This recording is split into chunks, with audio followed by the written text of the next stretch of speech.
একটি বিশ্ববিদ্যালয়ের নবীনবরণ বা ওরিয়েন্টেশন প্রোগ্রাম মানেই এক নতুন জীবনের শুরু।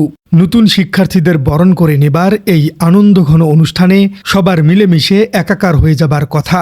কিন্তু শেরেবাংলা কৃষি বিশ্ববিদ্যালয়ে নবীন শিক্ষার্থীদের ওরিয়েন্টেশন প্রোগ্রামে ঘটল এক অত্যন্ত অনাকাঙ্ক্ষিত ঘটনা।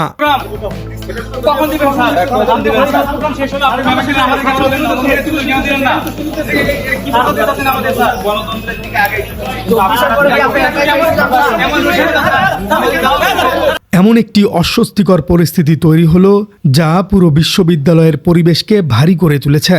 অনুষ্ঠানে শুধুমাত্র একটি নির্দিষ্ট ছাত্র সংগঠনকে একচেটিয়া সুবিধা দেওয়া হয়েছে। অন্যান্য ক্রিয়াশীল সংগঠনগুলোকে সম্পূর্ণ উপেক্ষা করার গুরুতর অভিযোগ উঠেছে খোদ বিশ্ববিদ্যালয় প্রশাসনের বিরুদ্ধে।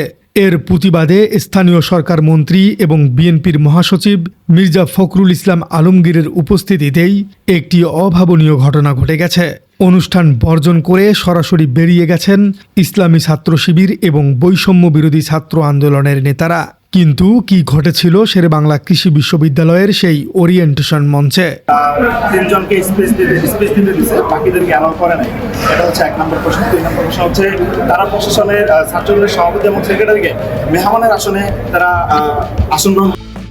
কেন বিশ্ববিদ্যালয় প্রশাসনের ম্যানেজমেন্ট এবং সরকারের ভূমিকা নিয়ে এত বড় প্রশ্ন উঠল?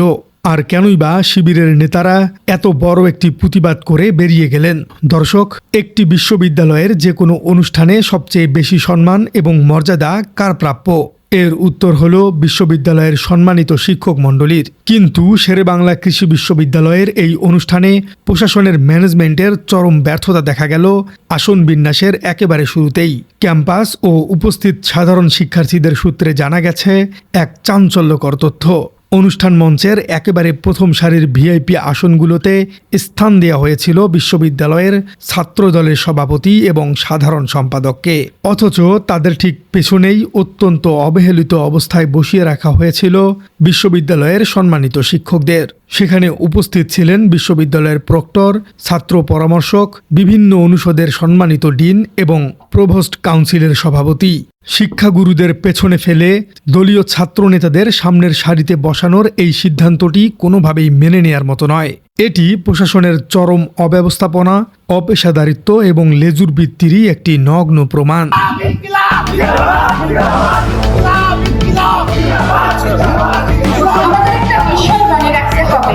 বাংলাদেশ পৃথিবীর সবচেয়ে ঘন বসতিপূর্ণ একটি দেশ।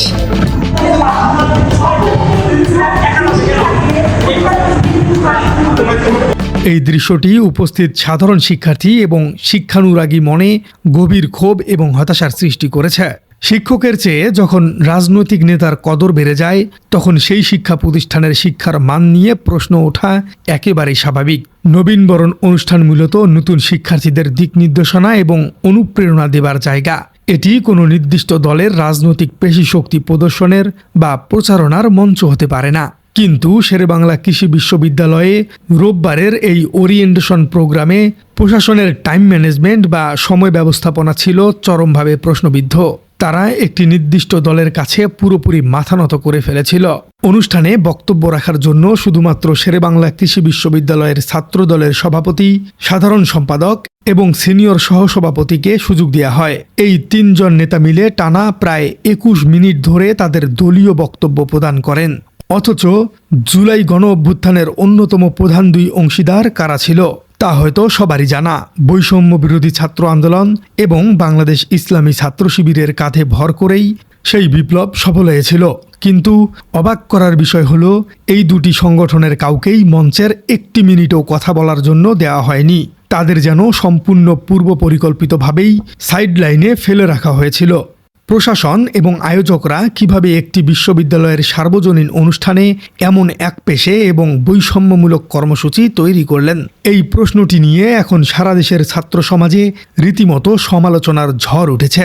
একটি গণতান্ত্রিক সমাজে যখন সবাইকে সমানভাবে মূল্যায়ন করা হয় না, তখন প্রতিবাদ করাটাই স্বাভাবিক নিয়ম। শেরেবাংলা কৃষি বিশ্ববিদ্যালয়ের এই মিলনায়তনে ঠিক সেই যৌক্তিক এবং সাহসী প্রতিবাদটি সেদিন দেখা গেল। অন্যায়ের বিরুদ্ধে আর তারা চুপ করে বসে থাকতে পারেননি। যখন প্রশাসন অত্যন্ত নির্লজ্জভাবে একচেটিয়াভাবে শুধু ছাত্রদলকেই বক্তব্য দেবার সুযোগ করে দিল এবং বাকিদের সম্পূর্ণভাবে উপেক্ষা করল, তখন আর নীরব থাকতে পারেনি বঞ্চিত ছাত্রনেতারা। বিশ্ববিদ্যালয়ের বৈষম্য বিরোধী ছাত্র আন্দোলনের আহ্বায়ক নাঈম ইসলাম এবং ছাত্র শিবিরের শেরেবাংলা কৃষি বিশ্ববিদ্যালয় শাখার সাধারণ সম্পাদক মোহাম্মদ আতিকুর রহমান তাৎক্ষণিক সিদ্ধান্ত নেন। তারা প্রশাসনের এই বৈষম্যমূলক আচরণের তীব্র প্রতিবাদ জানান। তারা প্রশাসনের এই একপেশে ম্যানেজমেন্ট কোনোভাবেই মেনে নেননি, বরং অত্যন্ত সম্মানজনকভাবে এবং সুশৃঙ্খলভাবে তারা এই অনুষ্ঠান বয়কট করে মিলনায়তন থেকে বের হয়ে যান। তাদের এই ওয়াকআউট বা বর্জন ছিল প্রশাসনের অব্যবস্থাপনার বিরুদ্ধে একটি নীরব কিন্তু অত্যন্ত শক্তিশালী বার্তা। তারা বুঝিয়ে দিয়েছেন বৈষম্য মেনে নেয়ার দিন এখন আর নেই। এত বড় একটি অব্যবস্থাপনা এবং বিতর্কের পর বিশ্ববিদ্যালয় প্রশাসন কি জবাব দিল? তাদের যুক্তি শুনলে আপনি একজন সাধারণ মানুষ হিসেবে প্রশাসনের সক্ষমতা নিয়ে হাসতে বাধ্য হবেন। বিশ্ববিদ্যালয়ের প্রক্টর ডক্টর আরফান আলী গণমাধ্যমের কাছে তাদের সীমাবদ্ধতার কথা স্বীকার করেছেন। তিনি নিজের দোষ ঢাকতে একটি খোঁড়া যুক্তির আশ্রয় দিয়েছেন। তিনি বলেন, মূলত আমাদের গেস্টদের তালিকা ছিল অনেক বেশি এবং সময় কম থাকায় আমরা সকলকে সুযোগ দিতে পারিনি। আমরা তাদেরকেও সুযোগ দিতে পারলে ভালো হতো। দর্শক, একটু গভীরভাবে বিশ্লেষণ করে দেখুন, যদি সময় সত্যিই এত কম থাকে তবে একটি নির্দিষ্ট ছাত্র সংগঠনের 3 জনকে টানা 21 মিনিট সময় দেয়া হলো কিভাবে? প্রশাসনের উচিত ছিল সময়ের সঠিক এবং ন্যায়সঙ্গত বন্টন করা। যদি সময় সত্যিই কম থাকে তবে প্রতিটি ক্রিয়াশীল সংগঠন থেকে অন্তত একজনকে 2 মিনিটের জন্য হলেও ফ্লোর দেওয়া উচিত হতো। প্রক্টরের এই দায়সারা বক্তব্য মূলত তাদের ইভেন্ট ম্যানেজমেন্টের চরম অদক্ষতারই প্রমাণ করে। শেরেবাংলা কৃষি বিশ্ববিদ্যালয়ের এই নবীনবরণ অনুষ্ঠানটি কোনো সাধারণ বা ছোটখাটো অনুষ্ঠান ছিল না। এখানে উপস্থিত ছিলেন সরকারের শীর্ষস্থানীয় এবং হেভিওয়েট রাজনৈতিক ব্যক্তিবর্গ। প্রধান অতিথি হিসেবে ছিলেন স্থানীয় সরকার এবং পল্লী উন্নয়ন ও সমবায় মন্ত্রী মির্জা ফখরুল ইসলাম আলমগীর। এছাড়া ছিলেন প্রধানমন্ত্রীর শিক্ষা উপদেষ্টা ডক্টর মাহদি আমিন এবং একাধিক সংসদ সদস্য। সরকারের এত বড় বড় নীতি নির্ধারক এবং মন্ত্রীদের সামনে বসে বিশ্ববিদ্যালয় প্রশাসন যখন এমন একটি বৈষম্যমূলক আচরণ করছিল, তখন অতিথিদের পক্ষ থেকে একটি উদার এবং তাৎক্ষণিক হস্তক্ষেপ আশা করছিল সাধারণ শিক্ষার্থীরা। দর্শক, অনুষ্ঠান বর্জনের পর নিজেদের ক্ষোভ এবং হতাশার কথা অত্যন্ত সুস্পষ্টভাবে গণমাধ্যমের কাছে তুলে ধরেছেন বৈষম্য বিরোধী ছাত্র আন্দোলনের নেতারা। তারা তাদের নীতির জায়গা থেকে এক চুলো সরে আসেননি। শেরেবাংলা কৃষি বিশ্ববিদ্যালয়ের বৈষম্য বিরোধী ছাত্র আন্দোলনের আহ্বায়ক নাঈম ইসলাম অত্যন্ত আক্ষেপের সাথে একটি বড় সত্য তুলে ধরেন। তিনি বলেন, এদেশে জুলাই নেমেছিল বৈষম্য দূর করার জন্য, কিন্তু আমরা অত্যন্ত দুঃখের সাথে এখানে দেখতে পাচ্ছি বিশ্ববিদ্যালয় প্রশাসন আবার সেই পুরনো বৈষম্য ফিরিয়ে আনার অপচেষ্টা করছে। তিনি আরও যোগ করেন, যদি বক্তব্যের সুযোগ না থাকে তাহলে কেউই পাবে না, আর পেলে শুধু একটি দল পাবে এবং অন্যরা বঞ্চিত হবে। এটা দৃশ্যত একটি চরম বৈষম্য। এই পুরো ঘটনার সবচেয়ে বড় আফসোস এবং বেদনার জায়গাটি হলো নবীন শিক্ষার্থীদের জন্য, যারা অনেক রঙিন স্বপ্ন নিয়ে বিশ্ববিদ্যালয়ের পবিত্র আঙ্গিনায় প্রথম পা রেখেছিল। জীবনের এই প্রথম অধ্যায়ের প্রথম দিনেই তারা বিশ্ববিদ্যালয় সম্পর্কে কি শিখল? তাদের কোমল মস্তিষ্কে কি নেতিবাচক বার্তা প্রবেশ করলো? ওরিয়েন্টেশনে এসে তারা কি দেখল?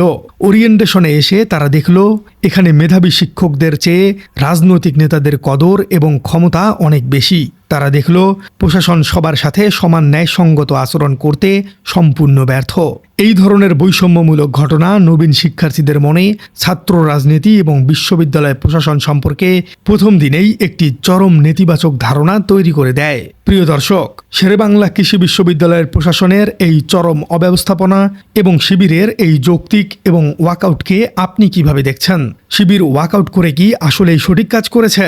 কমেন্টে জানিয়ে দিন আপনার মূল্যবান মতামত। আর আমাদের চ্যানেলে নতুন হয়ে থাকলে চ্যানেলটি সাবস্ক্রাইব করে বেল আইকনটি বাজিয়ে দিন। দেখা হচ্ছে পরবর্তী কোনো ভিডিওতে। তোমরা এমন একটি প্রতিষ্ঠানে পদার্পণ করেছো যার একটি গৌরবোজ্জ্বল ইতিহাস, সমৃদ্ধ ঐতিহ্য রয়েছে এবং রয়েছে কৃষি উন্নয়নে অসামান্য অবদান।